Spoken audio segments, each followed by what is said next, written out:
क्या हाल है मेरे ड्रामा क्वीन पूजा की शानदार फैमिली। मैं हूं आपकी अपनी पूजा और एक बार फिर हाजिर हूं उड़ने की आशा के लेटेस्ट और सबसे मसालेदार एपिसोड का तड़का लगाने। दोस्तों, आज का एपिसोड सिर्फ तड़का नहीं बल्कि एक पूरा 5 कोर्स मील था, जिसमें ड्रामा था, इमोशन थे, सस्पेंस था और सबसे बढ़कर एक ऐसा खुलासा था जिसने मेरे रोंगटे खड़े कर दिए हैं। अगर आपने ये एपिसोड मिस किया है ना, तो आपने बहुत कुछ मिस कर दिया। लेकिन फिक्र मत करो, आपकी पूजा यहाँ है ना, आपको एक एक पल की अपडेट देने के लिए, एक एक राज खोलने के लिए। तो क्या आप तैयार हैं इस चटपटी कहानी में मेरे साथ गोता लगाने के लिए?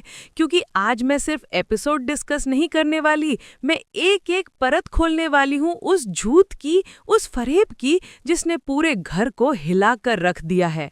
ये सिर्फ एक सीरियल नहीं है, ये हमारी लाइफ की सच्चाई है जो हमें बहुत कुछ सिखाती है। तो हमारी कहानी शुरू होती है काकू के गुस्से से। और रे बाप, काकू का गुस्सा तो आप जानते ही हैं।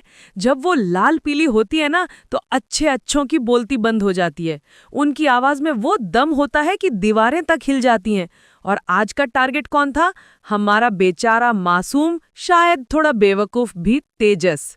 काकू तो उस पर ऐसे गरज रही थी जैसे कोई शेरनी अपने शिकार पर झपट पड़े अपनी पूरी ताकत के साथ। तेजस, ये सब तेरे और तेरे उन अंडों की वजह से हुआ है। मेरे हाथ जल गए और सबके सामने मैं शर्मिंदा हो गई। उफ, काकू का चेहरा गुस्से से लाल था, एकदम भड़के हुए ज्वालामुखी जैसा। और तेजस, वो बेचारा तो सिर झुकाए बस सुनता रहा, एक शब्द भी नहीं बोला, जैसे किसी ने उसकी जुबान ही खींच ली हो। मुझे तो उसकी हालत देखकर इतनी दया आ रही थी कि मेरा मन कर रहा था जाकर उसे एक टिश्यू पेपर दूं। पर क्या करें, काकू के सामने कौन टिक पाया है आज तक। उन्होंने तो साफ साफ कह दिया, अब मुझसे बात मत करना। अब आप ही बताओ, इतना सुनकर कौन अपनी हिम्मत दिखाएगा। तेजस तो बेचारा कुछ कह भी नहीं पाया, बस वहां से खिसक लिया। लेकिन जैसे वो कमरे से बाहर निकला, सामने से आया हमारा शरारती, बिंदास और मौका परस्त सचिन। और वो हंसते हुए क्या बोला? भाई, तू तो आज पूरा बॉइल्ड एग बन गया। मुझे तो ये सुनकर इतनी जोर से हंसी आई कि मेरे पड़ोसी भी जाग गए होंगे। सचिन की शरारत और टाइमिंग एकदम परफेक्ट। तेजस ने गुस्से में उसे ऐसे घूरा जैसे अभी कच्चा ही चबा जाएगा, पर सचिन की वो शरारती मुस्कान, वो तो वहीं की वहीं थी, जैसे कह रही हो, जो उखाड़ना है उखाड़ ले, मैं तो ऐसे ही रहूंगा।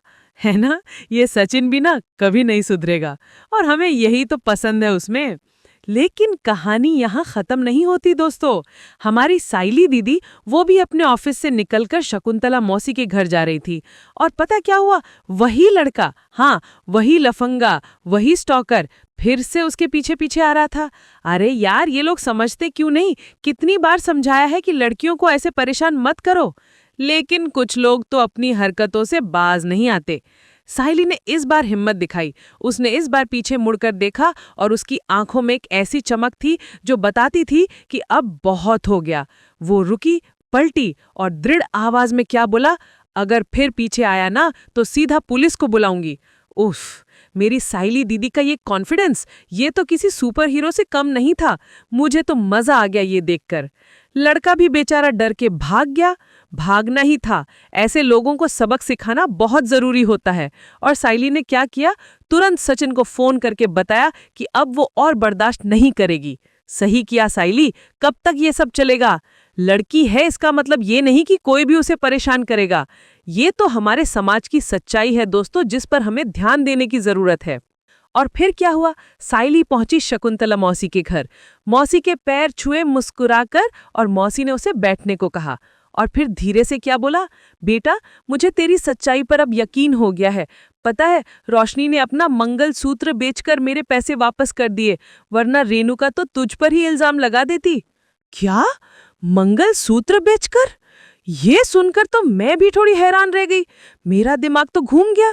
रोशनी और मंगलसूत्र बेचना साइली के लिए? नहीं, मेरा ड्रामा क्वीन पूजा वाला सेंस तो चिल्लाने लगा कि कुछ तो गड़बड़ है। साइली भी हैरान हुई। क्या रोशनी ने मंगलसूत्र बेचा? मौसी ने सिर हिलाया। हाँ बेटा, वही। बोली कि साइली को दोष मत देना। साइली कुछ सोचती रहती है, उसे कुछ अजीब लगता है, जैसे कहानी में कुछ मिसिंग हो। और यहाँ पर मेरा दिमाग भी घंटियां बजाने लगा। रोशनी और मंगलसूत्र बेचना साइली के लिए? नहीं नहीं नहीं नहीं, मुझे तो दाल में कुछ काला नहीं बल्कि पूरी दाल ही काली लग रही थी। आपको क्या लग रहा था दोस्तों? कमेंट्स में जरूर बताना। मुझे तो पहले से ही शक था कि रोशनी कुछ तो छुपा रही है। ये इतनी सीधी लड़की नहीं हो सकती।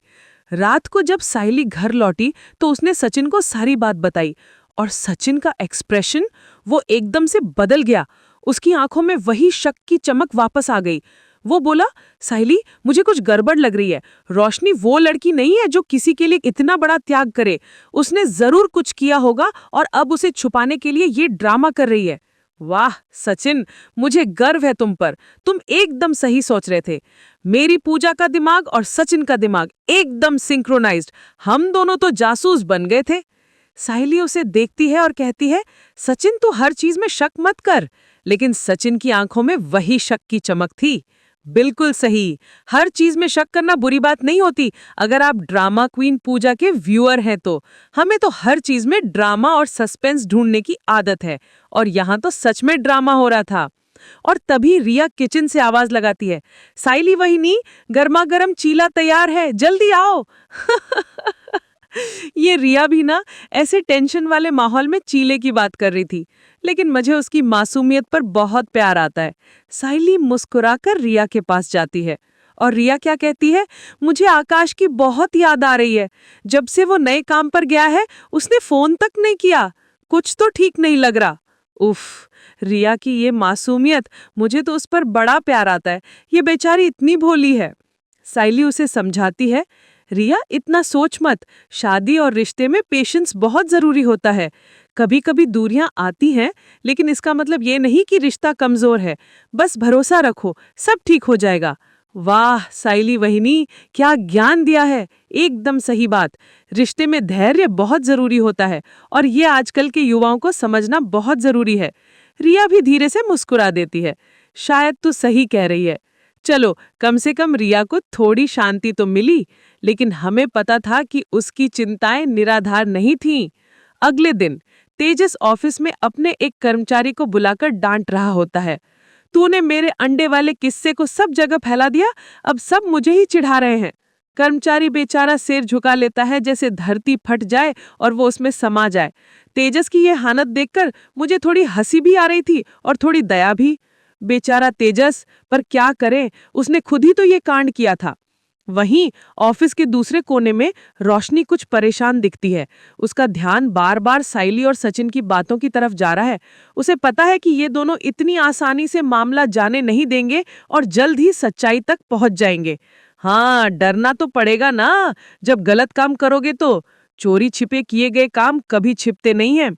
और तभी तेजस उसके पास आता है और कहता है, रोशनी धन्यवाद, तूने माँ की इज्जत बचा ली। तूने मंगलसूत्र बेचकर पैसे लौटाए, ये बात मैं कभी नहीं भूलूंगा। मैं तेरे लिए एक नया और बेहतर मंगलसूत्र खरीदूंगा। ओ हो तेजस, तुम बेचारे कितने भोले हो। तुम्हें क्या पता तुम किसे धन्यवाद कर रहे हो। मुझे तो ये देखकर। तभी दो आदमी ऑफिस में आते हैं। उनके हाथों में फोटो फ्रेम्स का एक बड़ा बंडल होता है। वो कहते हैं, सर हमारे पास दक्षिण की एक बहुत शुभ देवी ओकरा माता की तस्वीर है। ऑफिस में लगाने से सौभाग्य बढ़ता है। और जैसे ही वो फ्रेम से पर्दा हटाते हैं, सबके होश उड़ जाते हैं। क्या फ्रेम में देवी की नहीं बल्कि काकू की अजीब सी तस्वीर होती है। दोस्तों, ये सीन देखकर तो मेरा पेट दुखने लगा था। हंसते हंसते मेरे आंसू निकल गए थे। ये तो सबसे बड़ा कॉमेडी का तड़का था। तेजस चौंक जाता है, अरे ये तो मेरी माँ है, तुम्हें ये फोटो कहाँ से मिली? वो लोग घबराकर कहते हैं, नहीं सर, ये देवी जी हैं, हम तो बस बेच रहे हैं। तेजस गुस्से में कहता है, बकवास मत करो, और उनसे सारे फ्रेम छीन लेता है। यार, ये काकू की फोटो देवी बनाकर कौन बेच रहा था? मुझे तो ये सुनकर और मजा आ रहा था। और कौन था जिसने काकू के चेहरे पर आटा गिराया था? मुझे तो लग रहा है ये सब एक बहुत बड़े प्लान का हिस्सा है। क्या आप भी यही सोच रहे हैं? शाम को वो फ्रेम लेकर घर पहुंचता है और कहता है, आई देखो, ये क्या चल रहा है? किसी ने तुम्हारी फोटो को देवी बनाकर बेचने की कोशिश की है। काकू की आंखें फैल जाती हैं। क्या किसी की इतनी हिम्मत? उनकी आवाज में गुस्सा और अविश्वास दोनों था। रिया और बाकी लोग फोटो देखकर हंसने लगते हैं। रिया कहती है, आई, आप तो सच में देवी जैसी लग रही हैं इस फोटो में। रिया तुम भी ना। काकू भड़क जाती हैं। चुप रहो सब। तेजस पता लगाओ ये किसने किया। तेजस कहता है, आई मैंने कोशिश की पर वो लोग बता नहीं पाए कि फोटो कहाँ से आई। शायद उसी दिन की है जब आपके चेहरे पर आटा गिरा था।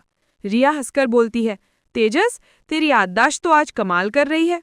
और फिर काकू गुस्से में फ्रेम हवा में फेंक देती हैं, लेकिन परेश जल्दी से पकड़ लेता है। फ्रेम देखते हुए परेश मुस्कुराता है, अरे ये तो मुझसे मिलती जुलती लग रही है। सब जोर से हंस पड़ते हैं। ये सीन तो मेरा फेवरेट बन गया है। दोस्तों आपको क्या लगता है, किसने किया होगा ये काकू की फोटो वाला कांड? कमेंट्स में अपने गैसेस जरूर बताना। मुझे तो लग रहा है कि ये सचिन की शरारत थी। क्या आप भी ऐसा सोचते हैं? काकू नाराज होकर सायली की तरफ देखती हैं और ताना मारती हैं, मुझे तो लगता है ये सब तुम्हारे भाई का काम है। वो मुझसे ईर्ष्या करता है, इसलिए मेरी इज्जत खराब करने के लिए ये सब करवाया है। उफ काकू, आप भी ना, हर बात में सायली के भाई को ही क्यों घसीटती हैं? बेचारा सचिन, वो तो बस थोड़ी शरारत करता है। एपिसोड खत्म होता है काकू के गुस्से, सायली की चुप्पी और रोशनी के डर के साथ। और यहाँ मेरा दिमाग कह रहा था, ये डर, यही तो सच्चाई की चाबी है। रोशनी का डर यही तो बता रहा है कि उसने कुछ गलत किया है। और दोस्तों अब आता है सबसे बड़ा धमाका। उड़ने की आशा के आने वाले ट्रैक में होने वाला है बड़ा ट्विस्ट, जब रेणुका को पता चलेगा कि उसके पैसे किसी और ने नहीं बल्कि रोशनी ने चुराए हैं। लेगी बड़ा फैसला, बुलाएगी पुलिस। जी हाँ दोस्तों, अपकमिंग ट्रैक में रिया को रोशनी पर होता है शक, जब रिया को पता चलता है कि रोशनी ने अपना मंगलसूत्र बेचकर शकुंतला मौसी को पैसे दिए थे। ये बात रिया को झूठी लगती है कि रोशनी कभी भी सायली के लिए अपना मंगलसूत्र नहीं बेच सकती, और रिया का शक बिल्कुल सही निकलता है। रिया, तुम हो असली हीरोइन। रिया ऑफिस से लौट रही थी। शाम का वक्त था। आसमान में बादल घिरे हुए थे, जैसे बारिश किसी भी पल शुरू हो जाएगी। रास्ते में चलते चलते उसकी नज़र अचानक बाजार के कोने पे पड़ी। वहां शकुंतला मौसी सब्जी ले रही थी। रिया मुस्कुराई और बोली, अरे मौसी, आप यहाँ? मौसी ने भी उसी प्यार से कहा, अरे रिया बेटी, तू यहीं है? चलो घर चलो ना, मौसम ठीक नहीं लग रहा, कहीं बारिश में भीग मत जाना। रिया ने थोड़ा हिचकिचाते हुए कहा, नहीं मौसी, घर देर हो जाएगी, कल ऑफिस भी है। लेकिन शकुंतला मौसी के प्यार भरे जोर देने पर वह मान गई। ठीक है मौसी, थोड़ी देर के लिए चलती हूँ। देखो कभी कभी ना बड़ों की बात मान लेनी चाहिए। क्या पता इसी में कोई बड़ा राज छुपा हो, जैसे यहाँ पर था। ये तो किस्मत का खेल था। दोनों घर पहुंची। बारिश की हल्की बूंदें गिरने लगी। चाय बनती रही और बातें शुरू हो गईं। बातचीत के बीच अचानक शकुंतला मौसी बोली, अच्छा हुआ बेटा कि रोशनी ने अपना मंगलसूत्र गिरवी रखकर मुझे पैसे दे दिए, वरना रेणुका तो बहुत नाराज हो जाती और सायली पर भी शक करती। और यहाँ पर दोस्तों रिया के चेहरे का रंग बदल गया, जैसे किसी ने उसके कानों में कोई बड़ा राज फुसफुसा दिया हो। उसके दिमाग में पुरानी बातें घूमने लगी। वो दिन जब सायली वहिनी और उसने रोशनी को घबराई हुई देखा था, जब वो कुछ छिपाने की कोशिश कर रही थी। और रिया के दिमाग की बत्ती जल गई।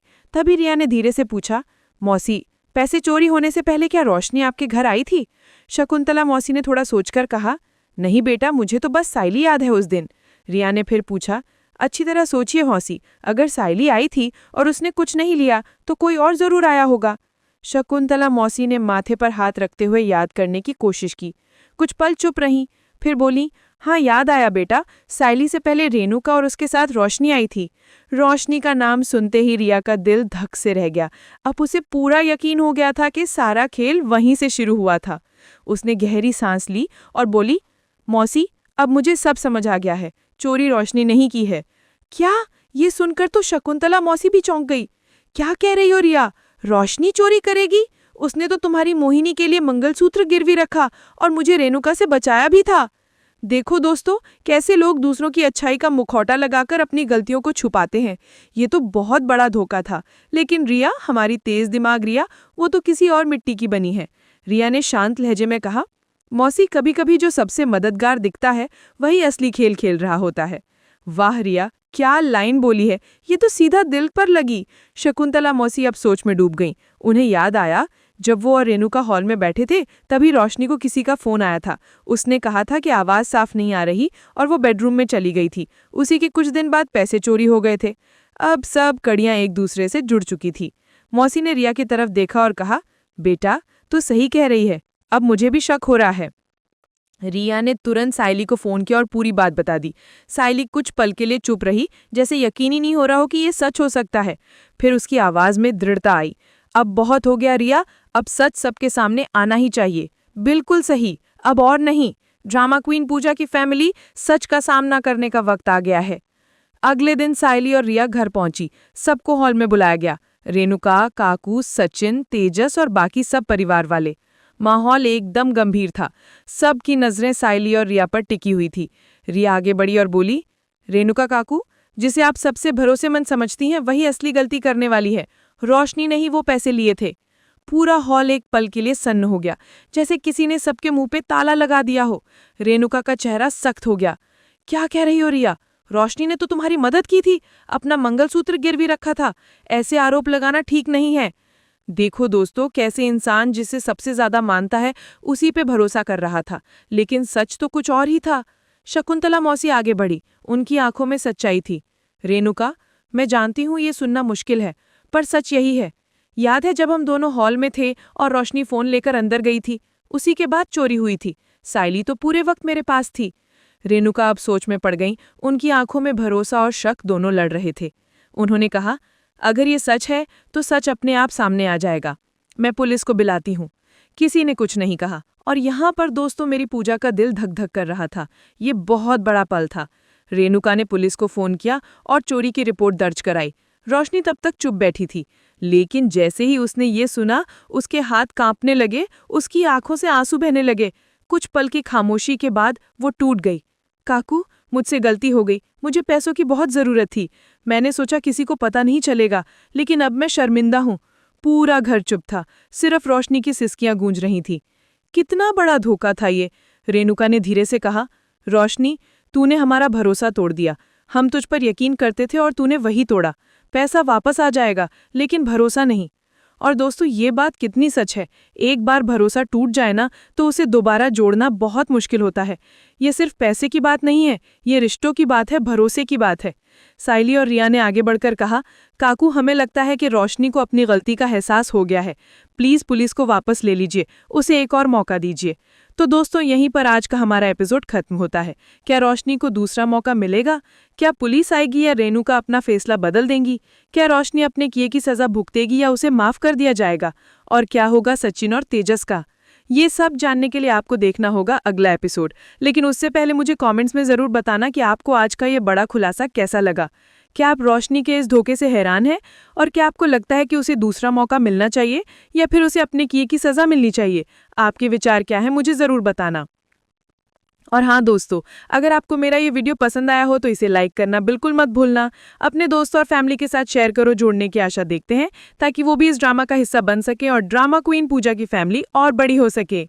और अगर आप ड्रामा क्वीन पूजा पर नए हो तो भैया जल्दी से सब्सक्राइब कर लो, क्योंकि यहाँ मिलता है आपको टीवी सीरियल का सबसे एंटरटेनिंग और धमाकेदार रिव्यू, वो भी पूजा के अंदाज में। मैं हूँ आपकी पूजा। मिलती हूँ आपसे अगले एपिसोड में। तब तक के लिए देखते रहो उड़ने की आशा और बने रहो ड्रामा क्वीन पूजा के साथ। Bye bye.